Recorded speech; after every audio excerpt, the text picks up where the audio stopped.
I have a presentation to go through and a few points in it. I would like to have some discussion, so we could potentially stop the recording during those if you'd prefer. So just quick introduction, I'm Mason Freed. I'm the TL of the DOM team for Chrome at Google. We're talking today about Declarative Shadow DOM. If you speak, I mean, we don't have time for introductions and things, so if you speak, just try and introduce yourself really quickly so we know who you are. Can we get somebody to scribe, please? I would like to have a log of what we talk about. Ooh, me, I'll do it. Wow, that never happened. So I will start after you're done. Great. Yeah, I don't think you have to cover what's in the presentation, but just the discussion part. Yeah, thank you, Jan. I appreciate it. Okay, I guess with that, let me pull up the presentation if this works. So let me know if you can see that. Okay, we can see it. Thumbs ups are good. All right. So like I said, Declarative Shadow DOM. I wanted to give a quick sort of background, just a few slides of what this feature is, just to make sure everyone's on the same page, and then we can get to the discussion. But first few slides. So first, what is the motivation? There are a few of them. One is to allow the use of Shadow DOM in no JavaScript environments. Examples of those are server-side rendering, SEO, and some developer or design system environments that don't allow JavaScript. Another is ergonomics, so allowing access to particularly the style scoping feature of Shadow DOM without needing JavaScript to do that. And just generally the ergonomics of allowing you to build a HTML markup that represents the full DOM tree, including this thing called Shadow DOM, which previously had no way to be represented in HTML. And then the last one, which is a bit peripheral, but it is enabled by this feature. Previously, serialization, so using inner HTML, was unable to return anything for shadow roots because there's no way to represent them. So with the addition of a declarative Shadow DOM syntax, you can also add features to allow serialization of a full tree, including its shadow roots. So the basic proposal is to reuse the template element with a new attribute called shadow root, which, when it takes on a value of either open or closed, forms a declarative shadow root on the parent node containing that template. So in the example you see here, there is on the left side the HTML containing template shadow root with some children. Those are transformed into a shadow root on the DOM side, which contains the children of the template element. So it's pretty one-to-one, it's pretty transparent what's happening here. About the only confusion, which does get discussed, and we can discuss it today if you like, is the syntax. You know, template shadow root is a little less ergonomic than just a shadow root element, but there are some reasons for that. The other piece is serialization. So we can't just start using inner HTML to serialize shadow roots because that would break lots of things. So a new method called getInnerHTML exists under this proposal with an options bag, including a Boolean include shadow roots, which when true returns a full tree, including shadow roots. And there are some options also. If you know about some closed shadow roots, you can also serialize those, but you have to have knowledge, obviously, of the closed shadow root for that to be enabled. Quick update, we have discussed this in the past, in particular in March, and there have been a number of improvements I just wanted to highlight since then, thanks to the great discussion on the issue and various other issues. Most importantly, I think, is issue 871 has been resolved, and I'm working now to actually get that launched in Chrome, in Chromium. And that is that element internals now contains a shadow root attribute, which gives access to the shadow root in the open or closed case. So the idea here is your custom element wakes up and expects some declarative Shadow DOM content, and you're using closed shadow roots, then you previously would have no way to access that declarative content. With this attribute, you now do have that ability. To do that, we also patched up a few security issues, in particular attach internals. That API already existed, but was able to be called prior to a custom element constructor running. And we've changed that behavior so that now it throws an exception before the custom element has had a chance to get first dibs on the element internals. A few other small things. We've changed the behavior of attached shadow to improve some backwards compatibility. So previously, if you had a custom element that didn't have any knowledge of declarative shadow DOM and would happily call attached shadow expecting no exceptions, it might have run into problems before if there was declarative content there with a declarative shadow root that would have previously thrown an exception. So we've modified the behavior of attached shadow such that if it finds a declarative shadow root, so this is important, if it finds an imperative shadow root like before, it will now still throw an exception. But if it finds a declarative shadow root, it will retrieve that shadow root, empty out all the contents, and return it so that the custom element sort of gets the same behavior that it had before, and it won't break. Another change for sort of security or to avoid leaking closed shadow roots is that during parsing, when this template is being parsed but hasn't yet closed, the content attribute is null, and that's to keep a mutation observer from being able to grab references to things inside of a shadow root. And then the last one is that the serialization syntax has changed. So previously I was trying to use inner HTML with some opt-in mechanism for each shadow root, and now you just have a sort of easier to use get inner HTML method, which will automatically serialize at least the open shadow roots in a tree. And there's also, as I mentioned, a parameter for closed shadow roots as well. This, as I mentioned, has also been implemented in Chromium, and at least on Chrome, it's available through some origin trials.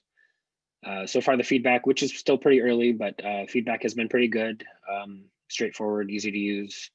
Unfortunately, no production data yet. I'm anxiously awaiting that. And there have been some supportive comments as well. So I would qualify the feedback as cautiously optimistic. Okay, so that's kind of the summary of the state of things. In terms of open issues, as I think people who are following the issue are aware, there has been the recent discovery, recent in the last week or two, of a potential cross-site scripting issue, which we definitely will need to discuss today. My fear, though, is that that discussion could take, maybe I'm wrong, the rest of the remaining time in this meeting. So what I wanted to do right here was to see if there are other issues. So from my point of view, other than the cross-site scripting, which is again a big one, that all the other issues that have been discussed, in my opinion at least, have been resolved. So what I wanted to do is open up the floor and see if there were other things that people wanted to discuss today about this feature in general. And I suppose we could stop the recording now if you want to open it up for discussion. Go ahead. Let me know when you have. Okay. Yeah, good. Okay, so I have a few slides. There are a few points at which we could discuss, but I wanted to at least sort of summarize the situation as I understand it. This is a very recent thing in the last week or two. Essentially, a few cross-site scripting sanitizer bypasses were discovered that are specifically related or sort of enabled by declarative shadow DOM. A really big thanks to all the people commenting on the thread. I think the thread has doubled in size in the last week, but it's helped me at least understand and kind of tease out what the real issues are here. I'm going to try and summarize my understanding of that, but let's discuss if I've missed something important. First, I wanted to sort of set the stage or the context within which we should understand these issues. So there are a number of situations that are goals of this, that we need to solve. Essentially, these are concerning situations that need attention, and these are all related to cross-site scripting sanitizers in particular. So one of those situations is a site that runs up-to-date sanitizers, but for which the sanitizer does not yet know about or understand declarative shadow DOM. That's a concern. We need to work on it. Another is older sites or servers that are running non-updated sanitizer libraries, just stale links to stale libraries. We should worry about those because they may have been secure before and they may not be secure now, and we should make sure that they stay secure. And then the third class of problems are sort of manually configured sanitizers where the settings were non-default, but the end result was previously safe, but now with declarative shadow DOM, those settings are no longer safe. That's obviously a bad one that we need to worry about. There are also some non-goals, some things that I don't think, at least to me, should be a concern for this issue. So the first sort of obvious one is sites that run up-to-date sanitizers that have safe defaults. Those can be updated or are being updated to be safe in the context of declarative shadow DOM. I just want to say that's a possible thing, and so those are, those are sort of okay already, or those will be okay. Another situation that I don't think should be a concern for this issue is a site that is running no sanitizers at all. Those are either sites that don't use any untrusted inputs, and those are already fine, or they're already hugely vulnerable, and declarative shadow DOM doesn't make that situation any worse than it already is. And the last one is sort of similar to that, site that is running either a really bad sanitizer that doesn't work, or a misconfigured sanitizer that allows through every element without being sanitized. Those are already vulnerable as well, even without declarative shadow DOM. And so, vulnerable is vulnerable. We can't make it worse if it's already bad.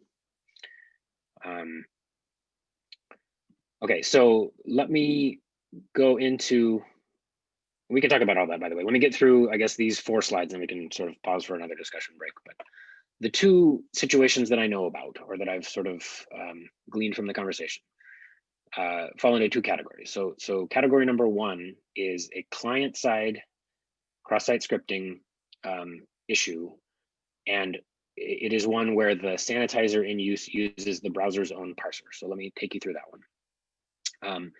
This problem happens when sort of all of these 6 things are true. Number 1, you, the user, are in a browser that supports declarative shadow DOM. You are browsing a site that uses an old client-side sanitizer that hasn't been updated for declarative shadow DOM yet. That sanitizer uses, and this is the important part, uses the browser's own HTML parser to convert whatever dirty HTML it's trying to sanitize into an isolated, dirty document fragment. The difference here is that with declarative shadow DOM, this can now create shadow roots in that document fragment. We're not unsafe yet, but it's a change in situation at this point. Step 4 there, the sanitizer walks that tree looking for nodes that it wants to remove, dangerous nodes. And the problem here is that older sanitizers don't know anything about declarative shadow DOM, so they don't even know to look in that tree for shadow DOM at all. And even newer ones that are updated won't be able to see, by definition, anything inside of a closed shadow root. So we begin to see the problem here. Step 5, the sanitizer, and this is important too, returns the DOM tree itself, that document fragment, back to the user rather than a sanitized HTML string. So many sanitizers have defaults that return an HTML string, and they do that by inner HTMLing the document fragment, and that still is actually safe because inner HTML would strip out all the shadow DOM, so you'd be okay there. But in this problem case, the sanitizer is either configured to or by default returns the DOM tree itself. And the last step is that sanitized DOM tree is taken by the user and attached, or sorry, by the site, and attached to the live document using adopt node or append child or something other than import node, so import node clones the tree and removes all shadow roots. So at this point now, that document with the shadow root content is live and the exploits will execute. That's the bad situation. All right, that's problem number 1. Problem number 2 sounds somewhat similar, but it's different at about step 4. So again, excuse me, you're using a browser that supports declarative shadow DOM, and you're on a site that uses an old, either in this case, server-side or client-side sanitizer that doesn't know about declarative shadow DOM. In this case, though, the sanitizer uses its own parser, so it's not using a browser's parser. It's not using the DOM parser. It's using its own parser to build its own representation of the DOM. And here, this step is sort of okay at this point. It won't create any shadow DOM in quotes because it doesn't know about it. But it might keep around any template nodes that it finds, and it might keep the shadow root attribute on those template nodes. So step 4 now, either just by default or because of some configuration, that sanitizer, this is the important step, passes to, when it finds a template node, it passes through all of the children of that node without sanitizing them at all, because it assumes that it's a template and therefore everything is inert. It also must preserve the attributes on that template node, including the shadow root. And then that obviously leads to step 5, which is that sanitized HTML is sent to the browser and parsed. And again, we're in a browser that supports declarative shadow DOM. So those template nodes with shadow roots become live and exploits execute at that point. Those are the 2 classes of problems that I've seen. I have seen several others being discussed, so I wanted to bring them up as well, to mention them as non-issues, at least in my opinion. There are 3 of those. One is that any client-side sanitizer that does use the browser's parser, but returns HTML instead of DOM should be okay, because those use inner HTML, which strips out all the shadow DOM. There should be no declarative shadow DOM content left here. The second one is there may be server-side sanitizers. I haven't seen these, but they may exist where the server-side sanitizer uses a DOM-based parser, like, for example, using Puppeteer to parse the tree and provide the DOM tree. But since these are server-side, they need to eventually serialize their sanitized HTML back to HTML to send it to the client. And that, again, is okay, because inner HTML strips the shadow DOM. And the last one that I also heard was it's possible that some sanitizers might wrap potentially dangerous markup with a template element, because the template element is, inert and renders all of its contents inert. And this behavior is actually still okay, because these sanitizers aren't going to begin for some reason wrapping in a template shadow root. So they will continue wrapping things in a template, which will still render everything, including declarative shadow DOM, inert. So that situation should also be okay. I wanted to pause right here. This is the situation as I understand it, but it's definitely possible I missed a case that we should be worried about. So I don't know if we want to pause the presentation and just see if there's any further input or other situations that we should talk about. Let me know when yeah, looks like okay. All right, so I have 2 slides basically, talking about problem 1 and problem 2. And the sort of implications. So for problem number 1, again, the client side sanitizer that uses the browser's own parser. This one, at least to me, and maybe if I'm reading between the lines, the people on the issue thread, seems like the most pressing of the issues. There are a number of client-side sanitizers. They are kept up to date, and security best practice is that you keep your security stuff up to date all the time. But it's pretty common, I think, it sounds like, to not keep up to the very latest of client-side sanitizer libraries, and potentially also to have configuration options that are not the default. And so this is, for me at least, the most worrying of them. What I would like to do, I haven't had a chance to yet, is try and do some digging in HTML archive and other places to see how prevalent that is. So I can look for old versions of libraries there, and I can look for manual configurations that are risky, particularly the option to return the DOM tree instead of HTML. That's the one that really triggers the behavior, I think. And I will go and do that. But assuming that this is an issue that we need to mitigate, I sort of, there has been some discussion about possible mitigations. And importantly, we're talking about sanitizers. For this issue, we're talking about sanitizers. And sanitizers necessarily have to parse some string HTML into DOM using one of the DOM's own methods. And there are only a handful of them. But really, it's 2. There's DOM parser, which is sort of the best practice. DOM parser, parse from string. And the other, one of a couple of ways is to use inner HTML on some isolated document fragment, created a few different ways. So one potential fix that stands out there would be to, this is a hindrance on the feature. So this does limit the usefulness, or it makes it a little less ergonomic for the feature, for the declarative shadow DOM feature, but perhaps it's not so bad. And that is to make declarative shadow DOM opt-in through options on either inner HTML, which is a bit more magical, or on DOM parser, which seems pretty straightforward. So you could, for example, add, there are no options on DOM parser today, but we could add an options bag there with an option that's, opt in to allow declarative shadow DOM false by default, so that, if older sanitizer libraries are using DOM parser and they parse some malicious content with declarative shadow DOM in it, by default, those get stripped out by the browser. That's a little more difficult to do for inner HTML, You know, one quick option, there are some options, but you know, you could, on a document or shadow root, you could add a property for allowing declarative shadow DOM within that document. You know, I'm sure the smart people on this thread can figure out the best API shape for opting in, but basically the fix that has come up a few times is to opt in for all of the parsing APIs. Let me just get through the next slide, and then we can talk about both, I guess. Maybe that's the easiest way to do this. So for problem 2, at least for me, in contrast to problem 1, this seems like less of a concern, to me at least. The reason for that, the primary reason for that, is that if this problem case exists, so remember, this is the either server-side or client-side sanitizer that uses its own DOM representation, its own parser, and importantly is configured on some site to pass through all template elements that it finds and allow all their children to be, you know, go through unsanitized completely.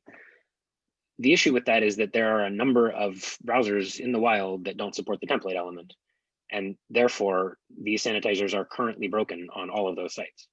Sorry, on any users on any of those browsers. Looking at, you know, can I use, that's about 3.7% of page loads on browsers today that use, you know, browsers that don't support template. And for all of these browsers right now, that behavior would be completely broken, and those users would be completely vulnerable. You could make the argument that maybe in this hypothetical situation where, you know, the sanitizer is being configured to pass through template elements unsanitized, there's also some UA sniffing on the server side or some feature detection on the browser side, which is changing the behavior so that when, you know, when a browser doesn't support template, the behavior of the sanitizer is to inspect and filter the whole contents of that template element. But for browsers that do support template, they let through all the contents of the all the children of the template element unfiltered. That would get around this 3.7%, but I just find that I don't understand why that would be the configuration in any case. It's definitely possible I don't understand, but I don't see it. I would love to hear feedback on that. I would really importantly like to find some sort of data, if we can gather it, for how prevalent, you know, can we find an example where this situation is true? And the reason I'm saying that is that, you know, there are potential fixes. I've listed 2 of them. There are probably others at the bottom, but they're pretty draconian. So one of them is adding an HTTP header, which opts the whole page in. That would mitigate this issue for sure, but that's a big deal. You know, remember that one of the use cases of this is to allow designers to use declarative shadow DOM because they're not allowed to use JavaScript. I really imagine that somebody who's not allowed to use JavaScript definitely can't change HTTP headers. So that sort of kills a few of the use cases outright, I think. Another fix which was suggested, which, you know, isn't a perfect fix, but does seem to get a little bit better, would be to rename the attribute instead of shadow root, make it on shadow root, and then assume that any sanitizer that's working will strip out any attribute that starts with on. That would also probably fix most of this problem. Both of these seem pretty bad, but let's discuss. And that I should say that is those are the only 2 slides I have on the situation and what we should do about it. I would love to open it up for discussion at this point.